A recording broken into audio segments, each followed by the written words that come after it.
All right, ladies and gentlemen, I hope you had a wonderful day. The market absolutely dumped today, and the reasons why, that's what we're going to talk about. There was a bunch of different things from China and Japan, like we talked about last night, all the way down to Russia, the United States, regional banks, more potential downgrades, and even a surprise rate cut out of China. So I'm telling you, there's a lot of different things, but there was a unique phenomena that occurred today that I want to point out. If you did see the markets, we did break down and hit some pretty key support levels or go near them. I mean, this is the lowest that we've been. You remember all these pretty lines. You know, we've been seeing it. I know you've been seeing the pretty pictures, but it's been very slow, and that's what we're going to talk about. I have something I want to draw to your attention, but for the most part, it was a pretty big down day. It reversed all of yesterday. It leads us into the minutes tomorrow,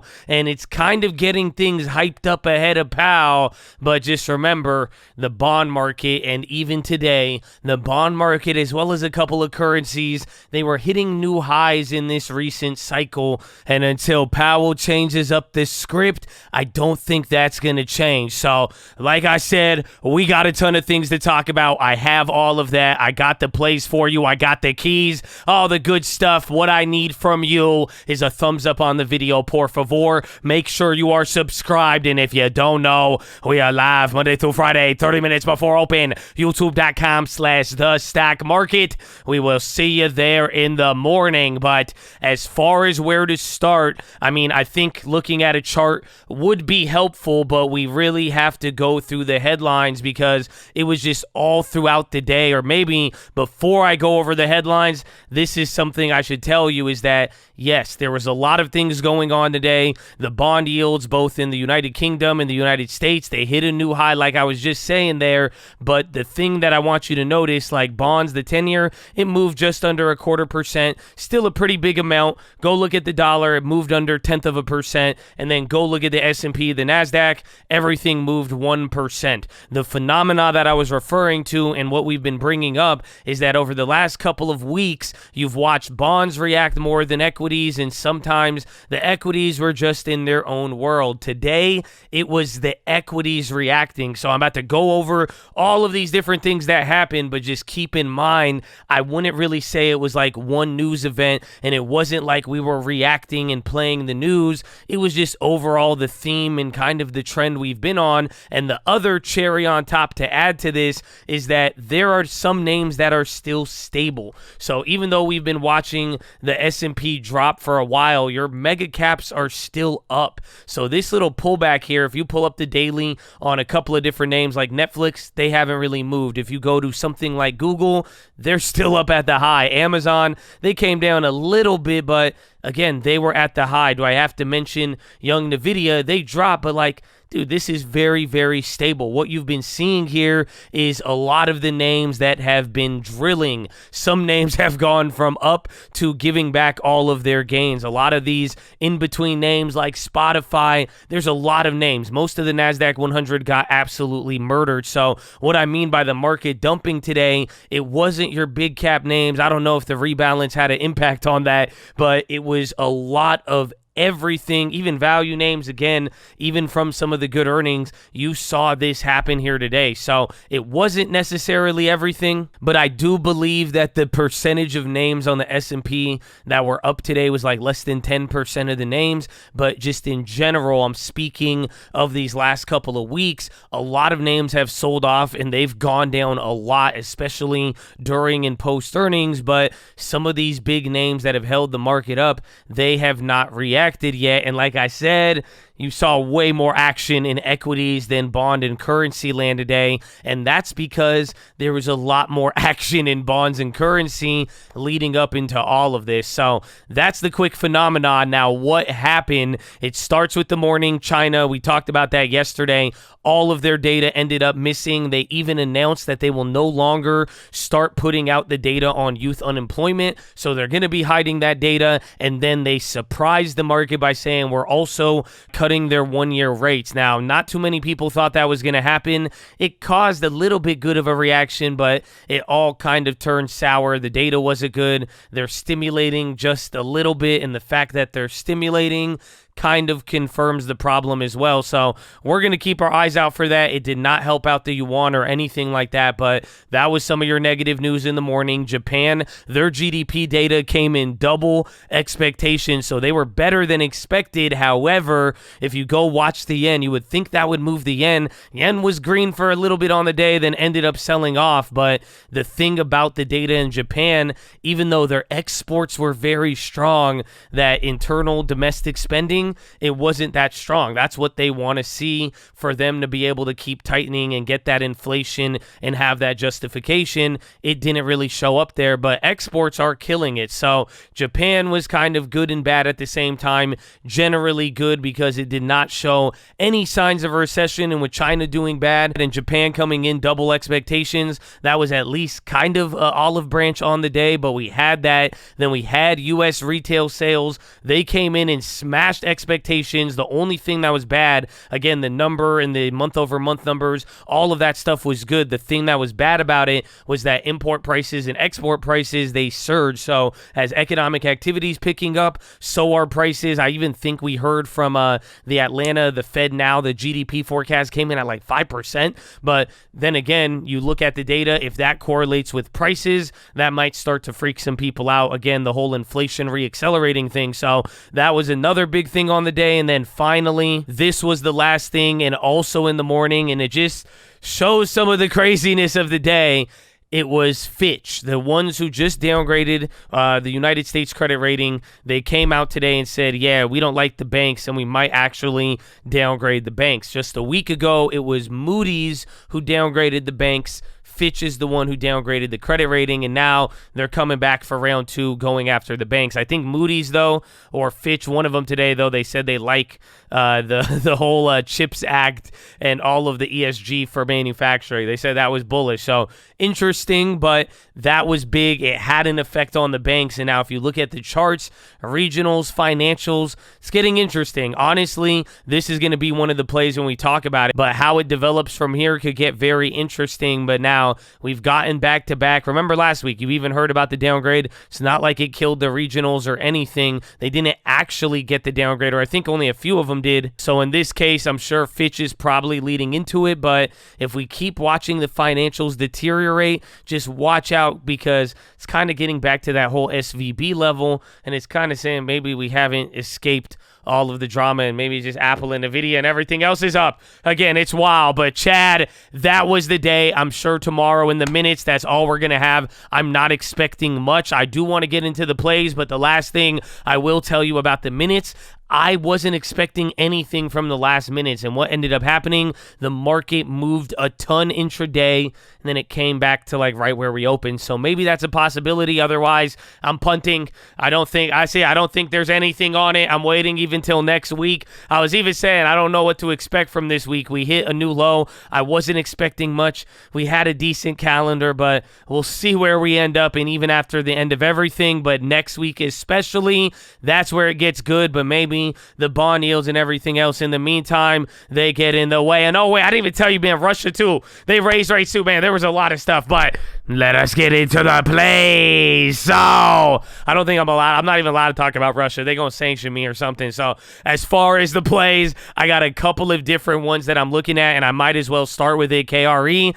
Do I have any plays on this? No. I'm holding Bank of America, still clapped from the beginning of the year. I also have those bank shares. Those turned negative after being up. Remember, they were like the recent bank to just make a merger, I think with, was it PacW? One of those banks. But that's the only other plays I have. I could consider downside on the regionals, and that's if we start to see things deteriorate. If you don't understand what's happening, it's very simple. Yeah, maybe the Fed stops raising rates. That's one thing that the banks are worried about. But now the long end of the curve, all these bond yields, everywhere across the globe, it's getting blown out. These higher rates are not good. Commercial real estate, people are worried. It's not like regionals are the only thing going down. I'm sure your favorite REIT has probably suffered in the recent, pretty much last month, or ever since all of the yields globally have been doing all of this. So that's why I'm saying watch the regionals. People are talking about them. We've kind of had this all clear for like what, a good 6 months?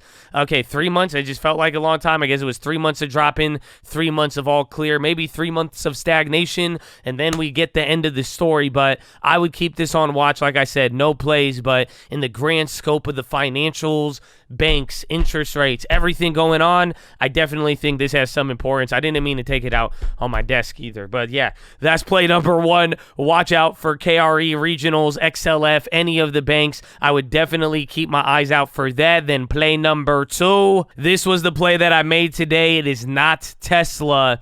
I call it TLSA.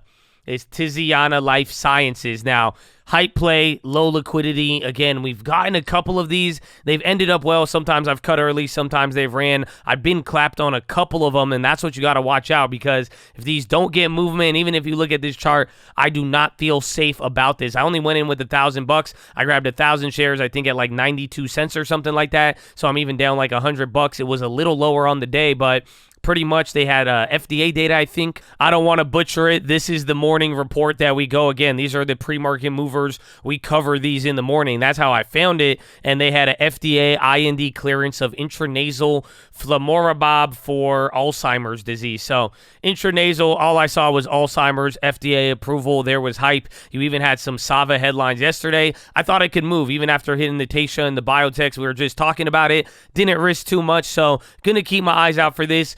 Be on the lookout if it turns into a liquidity trap. Otherwise, if it does get hype, I mean, I feel like it has all the makings of it, but you do look at the chart, it looks like it's just like historically just dumped on and dumped on and dumped on. So just be very careful on that one. But that is play number two. And then finally, play number three, Target, bro. So just giving you an update. I'll even go over a couple of the other bigger plays that I'm holding, but Target, I added to my position with 300 shares towards the end of the day. 30 minutes left. I thought I could kind of finagle my way out of it, but I am planning to sell out tomorrow morning before the bell, because they release their earnings before the bell. So I'm always up early. I do want to sell out. If I do end up holding with earnings, I won't be too pissed. The only thing I won't like is my sizing on it, but I'm still holding the play from yesterday. I will be getting $200 in dividend, but it gapped up, went like right to where I bought it in the morning, and then sold off. I was down like $500-600. I could have like booked the loss there. It was like 700 after the dump. I said, hey, let me add double the position, a little bit more, and then that way I brought my average to here, because these last 2 days, I was saying the market's pricing in 7%. It's already moved a little bit more than half of that. I was like, that's kind of some decent cushion there, and again, the whole value with everything, but still super risky. Again, 10% on this. It's going to be like a $6,000 play both ways, but just running you through my mind here as to why I said, let me average down. If it gets a pop, I could flip out. And usually before earnings, after the sell-off, you get those weird candles. I was hoping I could get out of it, and I wouldn't be too mad if I ended up holding it. So we'll see how that plays out. That is the final play. And then as far as other plays I'm holding, Rite Aid, getting clobbered on it, but the covered calls are working. Definitely down more on my shares than covered calls, but we're still able to work, and really I'm just waiting on this. I mean, what I wanted this play for was, one, the value, but like we said, the volatility. And now lately we've gotten a very, very weird volatility. We've been going down. I mean, at least the VIX kind of went up. It's not like it's breaking out, but essentially as everything's been selling off, they've been a victim. And again, a lot of these growth stocks, they've kind of paid for it, but we have time on the covered calls.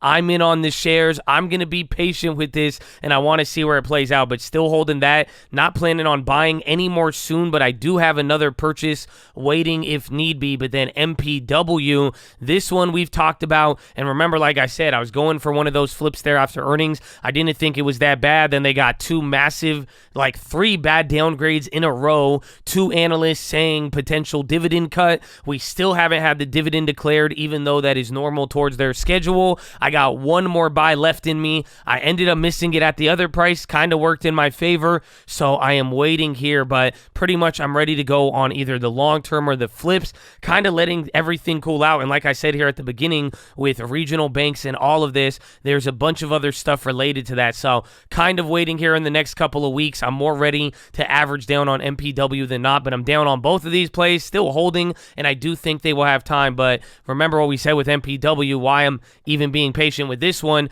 is simply if this does go against us, hopefully if we get that dividend declaration, which I do think will happen, but again, a lot of doubt has been thrown into the water as of late. But if we do get that declaration, I'm hoping we could just run the same put play, and then the dividend declaration is going to even turn into its own little catalyst. But still risky on there. Other than that, I closed out of my Apple play. I had a big flip after earnings. I took a $2,000 loss. We got rewarded on some other post earnings. That one's going to be the loser, and I was going to put it into a bigger play today, but it ended up being hard to borrow, wouldn't work out. And the way I was looking at it, those 500 shares I had, I was like, I could kind of push this a little better. Again, it was pretty much more expensive for 500 shares than like a future, or like maybe even 50,000 shares or something else.